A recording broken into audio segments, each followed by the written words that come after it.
Hola, benvingut al meu canal. Soc Eili Oliva del blog eilioliva.com i avui parlarem de 10 errors que hauries d'evitar quan estiguis embarassada. Error número 1. Menges massa. La idea de menjar per dos no és gens correcta. De fet, les embarassades s'haurien de menjar només una miqueta més del que normalment es recomana.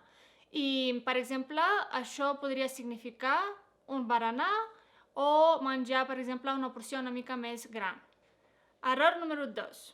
No menges prou bé. Les embarassades haurien de menjar coses molt nutritives, no només les embarassades, tothom, però especialment durant aquesta època hauríem de centrar-nos en aliments que es consideren superaliments, com per exemple el bròquil, les espinaques, el col kale, en general totes les verdures, les fruites van molt bé, i també carn sense greix, peix, perquè les embarassades necessiten molt de ferro. També recomanaria consumir productes ecològics sempre quan es pugui. Error número 3. No fas la preparació del postpart. Les embarassades normalment es centren molt en el fet de donar llum i en tota la preparació que té a veure amb parir. Això està molt bé, però en la meva experiència és molt important preparar-se pel postpart. És una fase que pot ser molt diferent segons l'experiència del part, però tenir unes quantes eines a mà pot canviar la teva experiència. Pot ser una situació molt delicada, perquè a part d'haver de cuidar d'un nadó, a més t'has de cuidar de tu mateixa i moltes vegades ens falta temps. Doncs haver-se preparat i tenir en ment uns quants passos que t'ajudaran a recuperar-te una mica més aviat o millor és molt important. Error número 4. No fas la preparació del sòl pèlvic. Això té a veure una mica amb la preparació del postpart, però és una cosa una mica més específica.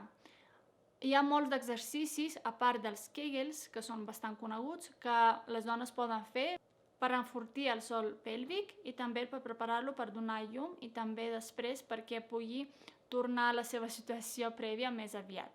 Error número 5. No gaudeixes del teu marit o de la parella de la manera que hauries de fer-ho.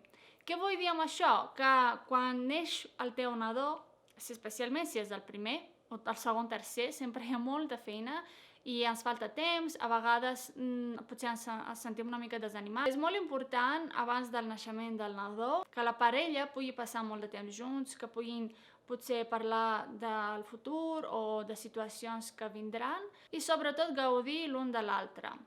Una molt bona idea per fer això és fer un baby moon, és una idea americana que vol dir, bàsicament, anar de viatge durant uns quants dies abans del naixement del nadó.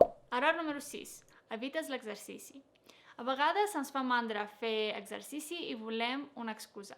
Doncs estar embarassada és una excusa perfecta, ens sentim més delicades, sentim que no ens hauríem d'esforçar massa i això és correcte, però hi ha molts tipus d'exercicis que es poden fer durant l'embaràs i de fet ajuden molt perquè la dona es sentís millor i també el nadó pugui desenvolupar-se millor. Especialment durant el tercer trimestre, quan ja la panxa es nota més, costa més fer exercici, és justament quan ens ajudarà molt fer exercici, ser actives i moure'ns. Error número 7. Busques tot per Google. Aquest és un error molt meu. Sempre quan em passa alguna cosa, m'agrada saber què és el que està passant i per què. Doncs la reacció més espontània, més fàcil, és buscar-ho per Google. I això a vegades pot ser útil, però també hem de tenir en compte que amb tota la informació que n'hi ha ens pot agobiar, ens pot causar estrès que no és necessari. No beure la quantitat suficient d'aigua. Sabíeu que si la dona embarassada no beu l'aigua que necessita, es pot deshidratar molt fàcilment i de fet es poden causar contraccions que poden provocar el part. Doncs és molt important beure aigua. Error número 9. No beure te de fulles de gerds. Aquest és un te que ajuda molt a enfortir l'úter i també ens ajuda per la preparació del part, perquè les contraccions puguin ser més eficaces i podem donar a llum d'una manera una miqueta més ràpida, potser més fàcil. I l'error número 10 és no conèixer les posicions que poden encoratjar la posició òptima del bebè. Hi ha unes quantes posicions, us deixaré aquí l'enllaç perquè podeu veure després, que poden fer que el nadó es posicioni d'una manera òptima perquè a l'hora de sortir es pugui encaixar millor per la pelvis. Relacionat amb el tema de les posicions, eviteu passar molt de temps així.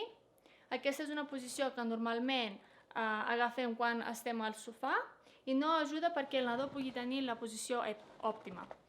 Doncs moltes gràcies per mirar aquest vídeo, espero que us hagi agradat. Deixeu-me als comentaris si teniu algunes altres idees d'errors que vosaltres mateixes heu fet o alguna altra idea que potser m'he oblidat. Ens veiem al proper vídeo. Adéu!